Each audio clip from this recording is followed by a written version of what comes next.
Good morning. My name is Eric von Hausen, and I am the Service Associate on duty today, as well as the Pastoral Care Associate. Today we'll be talking about Wellspring. I participated in 2 Wellspring Sources groups, once as a participant and once as a co-facilitator. Through Wellspring, I learned how to listen to my soul, when to nurture it, when to confront it, and where that balance was. Wellspring gave me the opportunity to practice something called the middle way, where I tried to bring spirituality into my everyday life. I confronted my inner white privilege. I learned that my theology is more of a process. And I made some amazing friends along the way. Wellspring taught me that sometimes I need to give myself a hug before I give someone else a hug. When was the last time you gave yourself a hug? We will begin our service by ringing a bell to bring us together.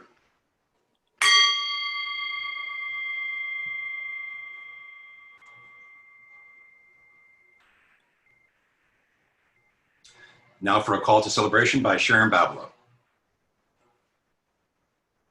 We begin with these words. Welcome into the world of Wellspring, a place where you can explore, wonder, listen, and participate in a way that honors your spiritual path, rooted in our faith that questions and is learning more and more how to be unafraid in the face of hard truths, to be inspired by each other in a community that continues to grow in love and is sometimes very messy in how that occurs. Yet we are ready for this journey. And now I'd like to share a short poem by Dana Fowles called One Embrace. I breathe in blessings, bird song, the light of stars dimming in the dawn.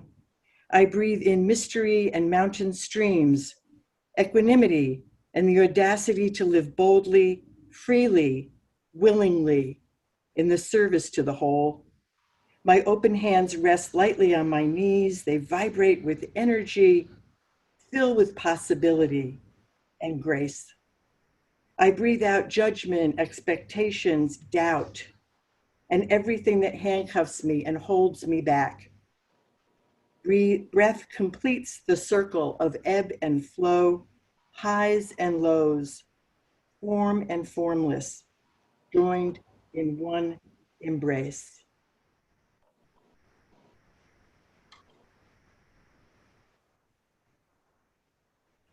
And now we'll move to our prelude.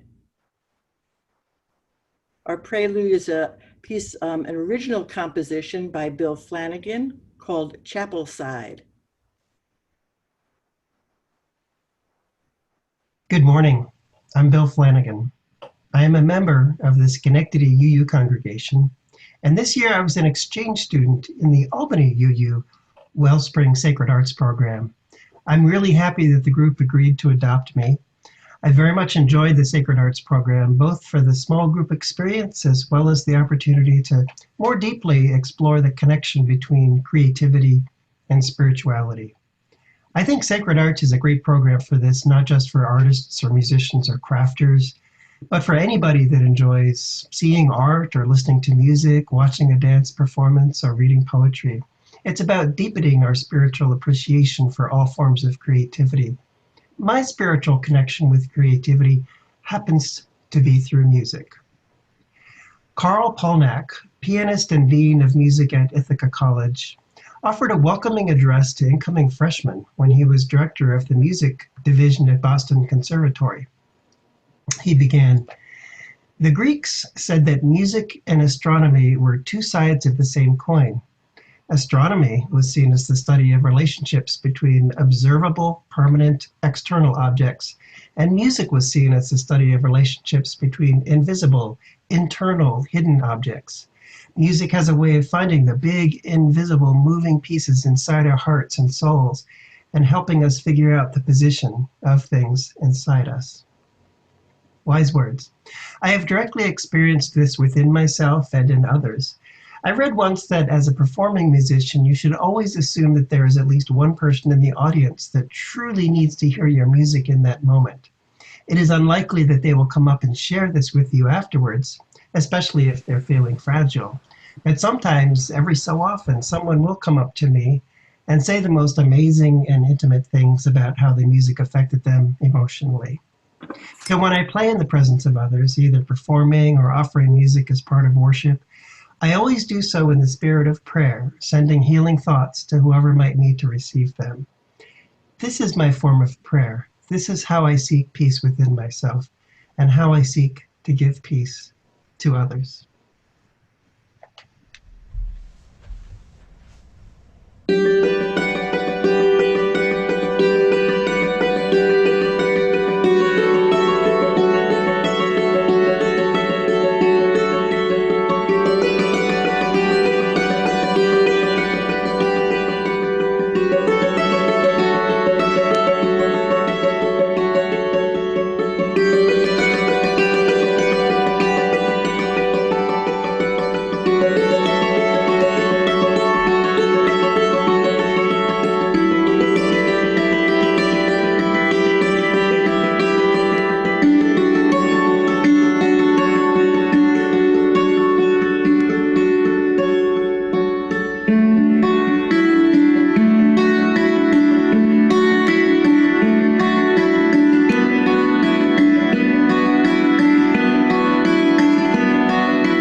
Please join us in the chalice lighting with the words shown on the screen.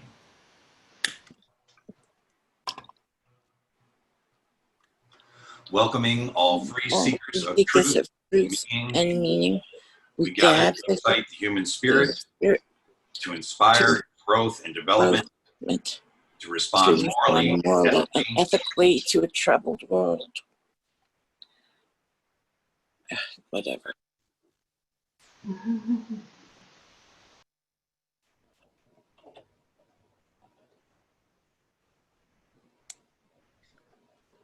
Our hymn this morning is a chant. And as you can see from the screen, the name of the chant is Om Namah Shivaya.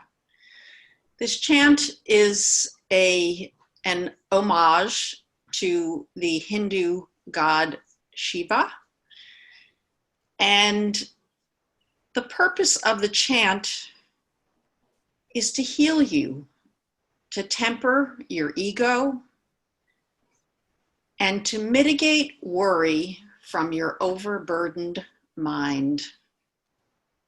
The words to the chant will be on the screen, and we ask you to join in the chant as you hear the piece start now.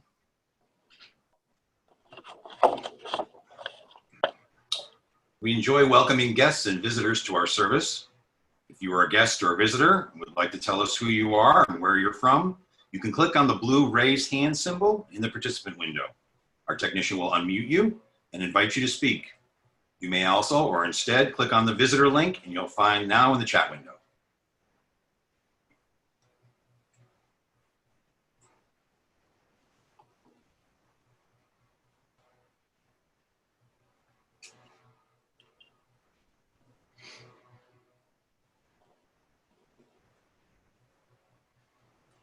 We have nothing, Eric.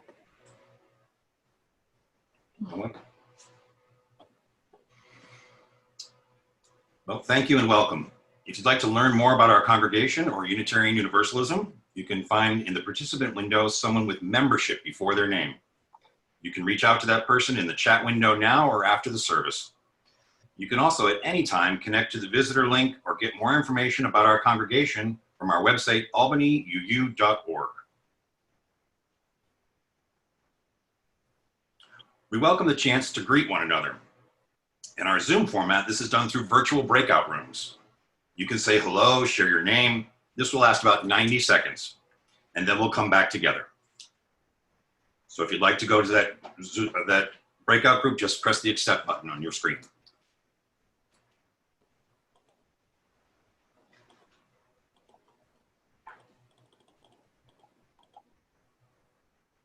Okay, and see what that does.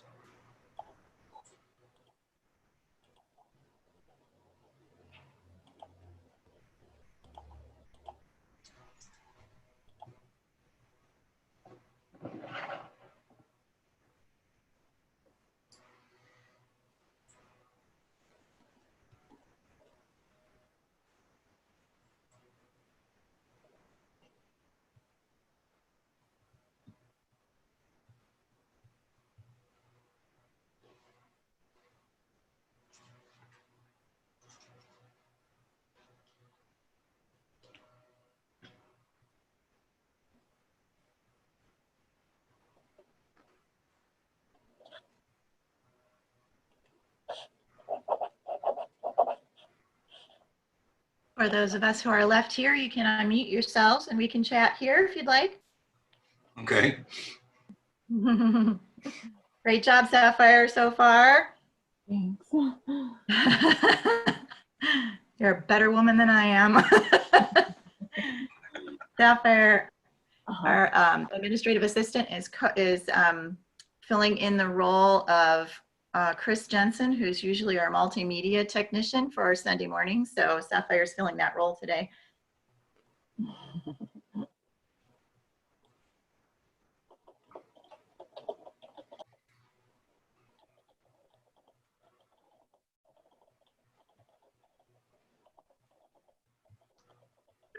I don't know if anybody who is not a co-host can actually unmute themselves. I clicked the thing for permission, like people can unmute themselves. Okay. So it just is people are just kind of hanging out. That's fine too.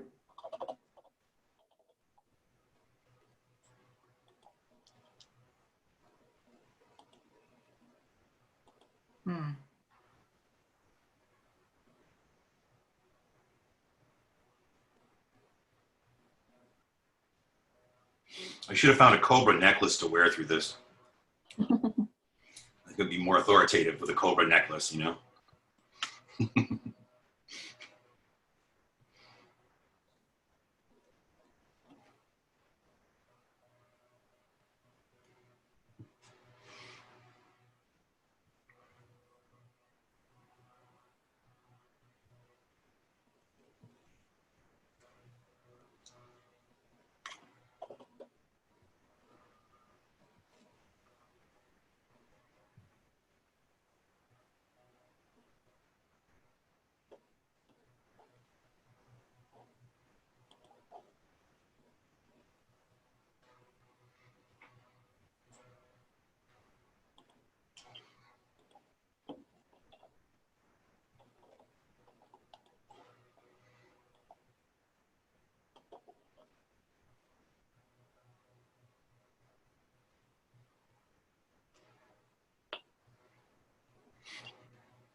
Oh, bye, everybody.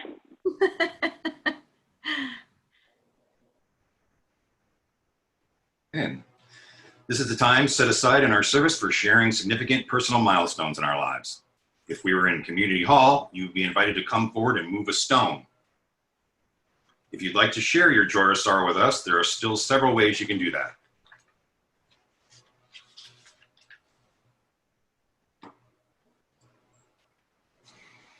These can be shared at any time on our website, and we'll read those first that have been submitted over the past week. You can, at this time, type your joy or sorrow into the chat window with the words "read aloud" at the beginning of your message. And if you would like us to do that, the pastoral care associate on duty today, that's me, will in a few minutes read those items submitted in chat. You can instead connect privately in the chat with the personal care associate.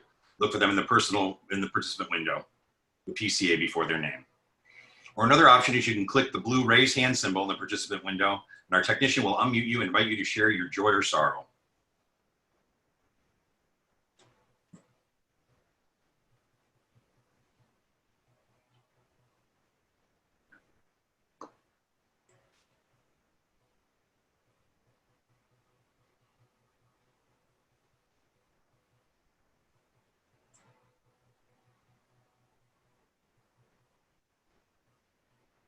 Eric, I have no joys and sorrows emailed. Okay, I'll do the read alouds. Jennifer Thomas will be having back surgery at St. Peter's Hospital on July 31st. It's from Jen Thomas. From Lois Bailey, let us recognize and celebrate the magnificent life of John Lewis. Dave and Sandy would like to speak. I can't. Morning. We are celebrating the 14th birthday of our granddaughter Eden this afternoon with family. Summer is kind of busy with all the grandchildren's birthdays starting in May. And just wanted to say that we hope to have a good hot dog, maybe.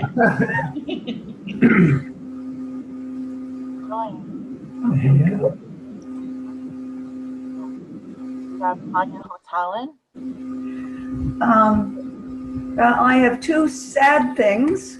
My friend Becky passed away on Thursday. She had cancer and she was in hospice and she went quietly. My brother-in-law, Fred, just discovered that he has glaucoma. So they're going to try to treat it with drops first and then proceed with whatever if that doesn't work. And the good news is that Tom went to his surgeon that put in the mitral valve clip this week, and there's only a trace of regurgitation now in his heart, in the left side of his heart. So his heart is working like it should now, and that's a very good thing. Thank you. I really had a brain. No, you only had a brain, he says.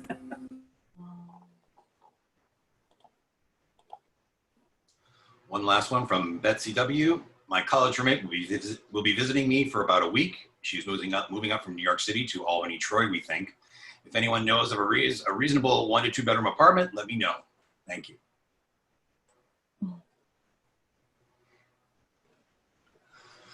For all the joys and sorrows that remain unspoken, let us hold all we've heard and are felt in our hearts.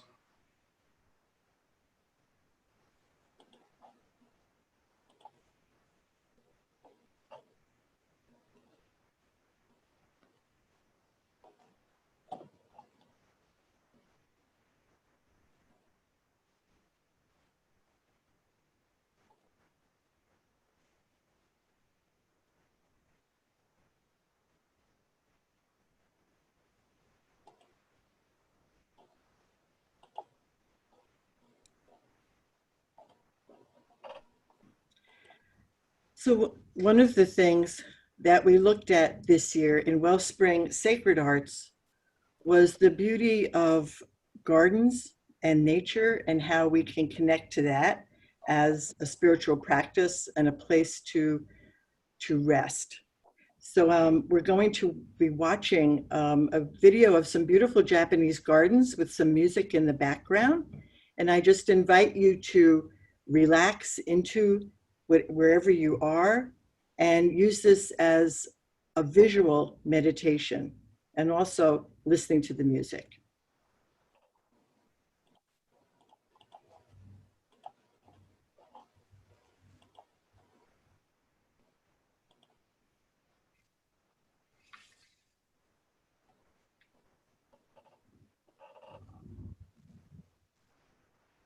So we're going to hear from two Wellspring participants in a few videos. The first one is Kelly Smith, and Kelly has written a piece and will be reading it to you. And Kelly participated in Wellspring Sources this year. The other person is Jennifer Thomas. Jennifer participated in Sources a few years ago and then was a co-facilitator of the Wellspring Arts Program this year. And she's going to read a poem that was part of the arts experience that we had in the Wellspring Arts Program this year. Hi, my name is Kelly Smith, and this year I participated in the Wellspring Sources program. I knew I wanted to get involved with Wellspring because in previous years I did Meaning Matters, and I wanted to really take time to investigate certain aspects of my own spirituality this year. And I'm so glad that I did. There are many parts of Wellspring that I loved. I loved the readings and materials that we had. I loved the diversity of topics. I loved meeting with my spiritual director one-on-one and getting a chance to truly be vulnerable about the questions that I have and the beliefs that I hold on to. But one of the greatest joys that came from Wellspring was our small group itself. Our small group was very mighty with love and support for one another, and this was particularly true when we continued to meet during the pandemic. I came to really love and count on those Tuesday night meetings that we had, and it truly broke up the monotony of isolated online life during this time, and I really just can't tell you how nice it was to connect with other people, to have those check-ins, to practice deep listening. Not only did our group become this really supportive network for me, but it also was a place where we found a lot of opportunities to laugh and find joy, which was really great during a time when a lot of us have been feeling anxious about the state of the world. So I cannot encourage you enough to check out Wellspring during this time. It provided so many opportunities for my own personal growth, but the growth that we went through as a group was truly beautiful, and it makes me feel even more connected to this congregation.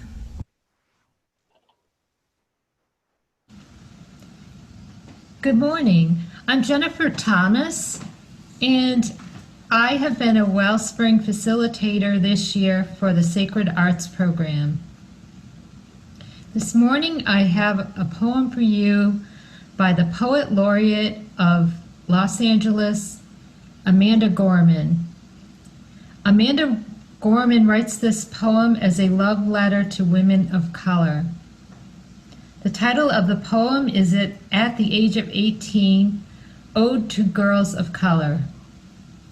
At the age of 5, I saw how we always pick the flower swelling with the most color.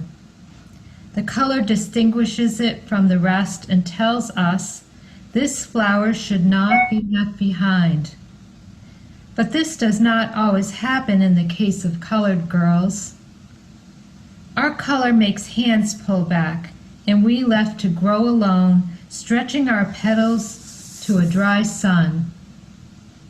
At the age of 12, I blinked in the majesty of the color within myself, blinded by the knowledge that a skinny black girl, a young brown teen, has the power to light Los Angeles all night, and the radiance to heal all the scars left on the city's pavement.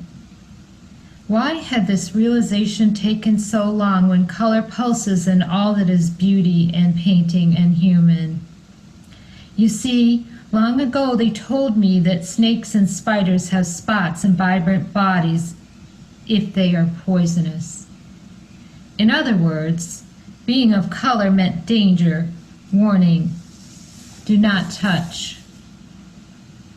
At the age of 18, I know my color is not warning, but a welcome. A girl of color is a lighthouse, an ultraviolet ray of power, potential, and promise. My color does not mean caution, it means courage.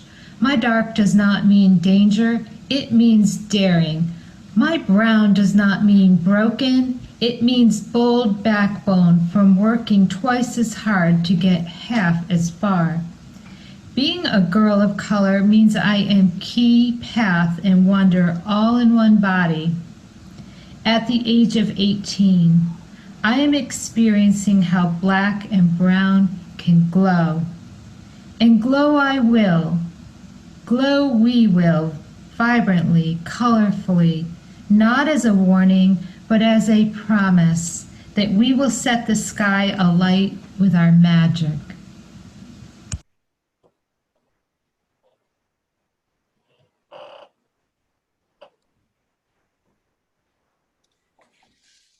An important way we celebrate life each Sunday is by offering an opportunity to practice generosity. Members and friends support our congregation with an annual pledge throughout the year, and another way to support our good work is by making a generous donation via one of the options shown on this slide. You can click on the tiny URL link in the chat window to donate, or you can send a text to the number shown on the screen. The examples on the slide show how to label your text to indicate the amount and purpose or the intent of your gift. Our offertory music is a piece by Bill Flanagan, Simple Gifts.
So for this part of our Wellspring service, you're actually going to have the opportunity to participate yourself. And participation is a big part of the Wellspring program. For those of you who don't know, my name is Annie Lipinski, and we're going to do a yoga dance piece together. The reason I chose this piece was first because it was going through the Wellspring Sources program about 6 years ago that gave me the energy and the motivation and the strength to go ahead and become a yoga dance instructor. The second is this song is about love and joy and peace at a time that we all need those things in our life. And the song is about being able to give those things to others and have them come back to you. I will be prompting you for the movements as you dance. The only thing I want to teach you first is how to make a heart with your fingers. So 3 fingers are clasped. These 2 fingers, the index finger and the thumb, come together to make your heart. And you can do this seated if you'd like. I'm going to be seated, or you can do it standing up if you'd like to stand for your dancing. So Sapphire, go ahead, you can start the music.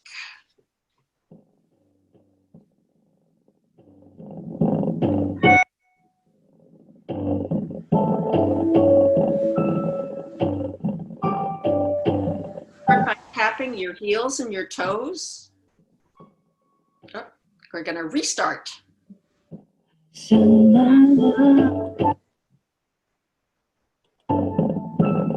Over the mountains. Love over the mountains. Over the sea. Over the sea. I send my love. My love. Into the heavens. And it returns to me. I send my love. Over the mountains. I send my love. Over the sea. I send my love into the heavens, and it returns to me. I send my joy. Joy, smile. Over the mountains. I send my joy. Over the sea. I send my joy into the heavens, and it returns to me. I send my power, over the mountains. I send my power, over the sea. I send my power, into the heavens, and it returns to me. I send peace over the mountains. I send peace over the sea. I send peace into the heavens, and it returns to me. I send my power, over the mountains. I send my power, over the sea. I send my power, into the heavens, and it returns to me. I send my love over the mountains. I send my love over the sea. I send my love into the heavens, and it returns to me. And it returns to me. Returns to all of us. It returns to me. It returns to me. It returns to me.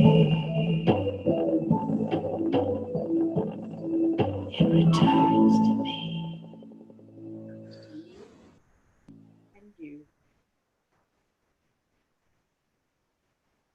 The next piece we have is from Ashley Keegan. Ashley was a co-facilitator of Wellspring this year, and she wrote a letter to God, which we're going to hear right now.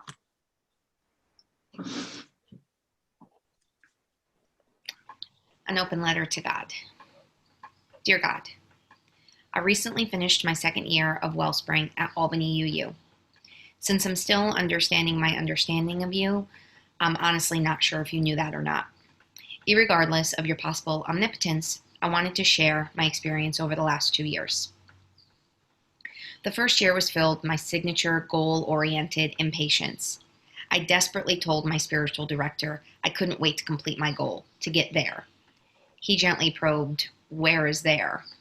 Of course, there is enlightenment, an ease of living with generous compassion and constant joy. I couldn't wait to be certified enlightened. What I learned over the course of that year and the next is that there is really a practice. It's actually here. It is intention, it is action, and frankly, it is hard. But as I fumbled through small actions, I began to see changes. I gathered strength, resolve, and esteem from the female ministers of the 19th century. I found easy gratitude in transcendentalism and mystery in process theology. In year one, when Brene Brown told me to believe I was worthy of love and belonging, I thought, forget you, lady. In year two, when she told me to act with courage and vulnerability, I did. One meeting this past February was particularly revelatory. I was feeling raw and unsettled, though these feelings were masked behind a facade of crankiness. I sat in the meeting listening to my group, my community, share their own feelings of unworthiness, and I was profoundly moved. As the tears streamed down my face, a small, fragile, and scared little girl slowly came out and stayed with me during the meeting. She was the one I had spent decades heaping unworthiness onto, rejecting and mistreating. I saw she was a piece of me, though I had never before seen her up close. She was definitely a worse for the wear, but I held her during that meeting. And at the close of the session, my group held me. Those who had only months before been strangers offered me their love and support.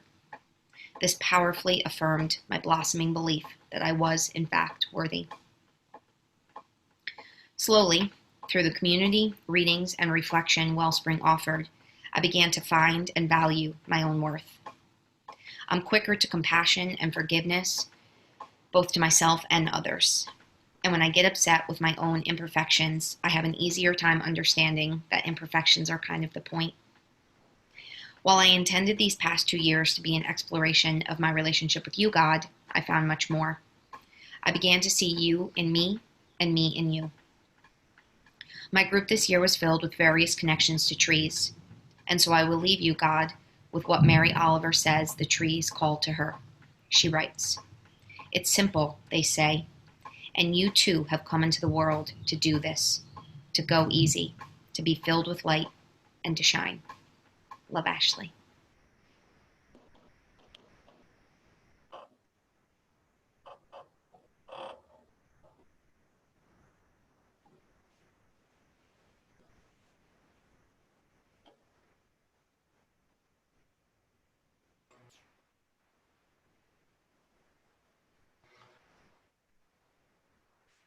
Next, we'll sing a unison song. The words will appear on the screen. Please join in singing.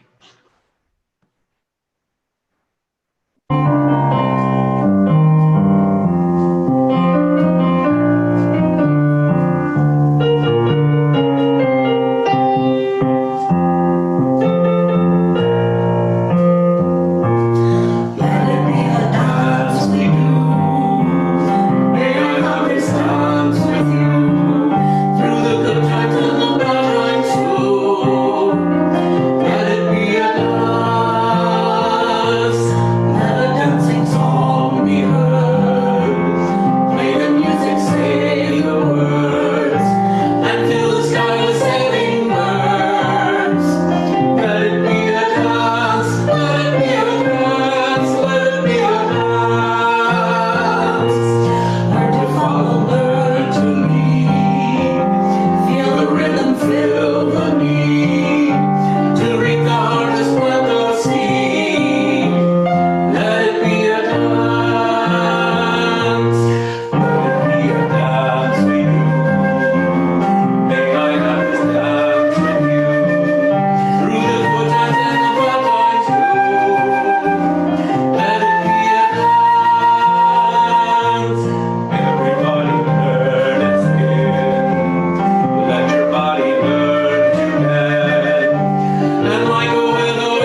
As we extinguish the chalice, please join in on the words shown on the screen.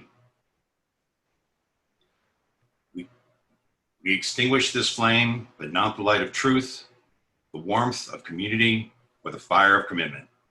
These we carry in our hearts until we are together again.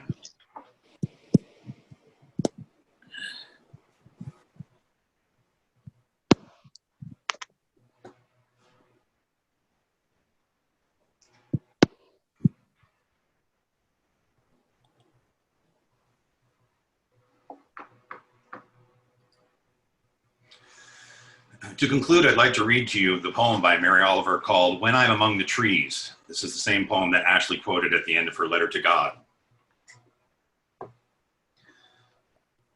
When I am among the trees, especially the willows and the honey locust, equally the beech, the oaks, and the pines, they give off such hints of gladness. I would almost say that they save me, and daily. I am so distant from the hope of myself, in which I have goodness and discernment, and never hurry through the world, but walk slowly and bow often. Around me, the trees stir in their leaves. They call out, stay a while. The light flows from their branches. And they call again, it's simple, they say, and you too have come into this world to do this, to go easy, to be filled with light, and to shine.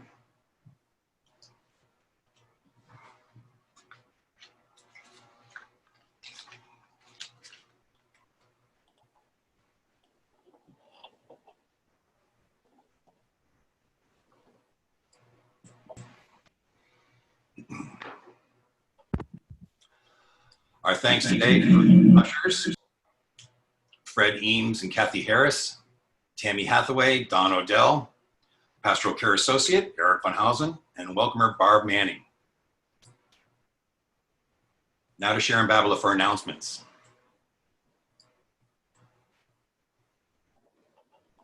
So this morning we have two announcements.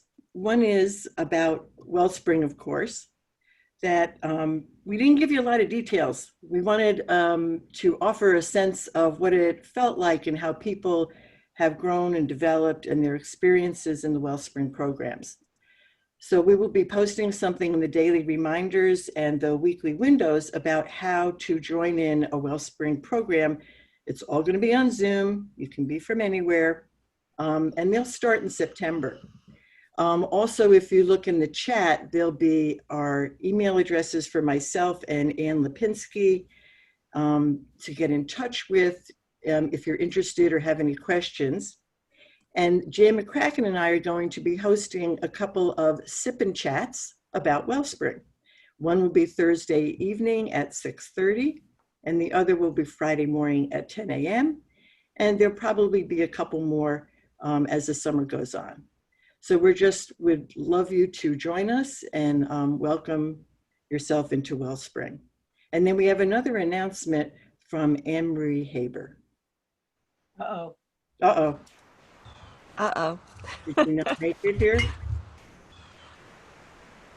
I'm Anne-Marie Haber, and I'm speaking today as a member of the Inclusivity team about a project. It started out as just a little idea for a book discussion, but by the influence of many people, it has grown into something much bigger, and it may even be a cornerstone for our anti-racism work in our congregation.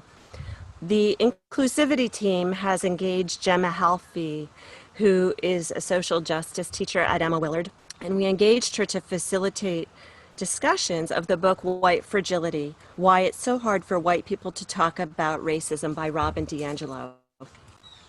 The book is groundbreaking work from the social science perspective of how words are used to keep oppressing systems in place.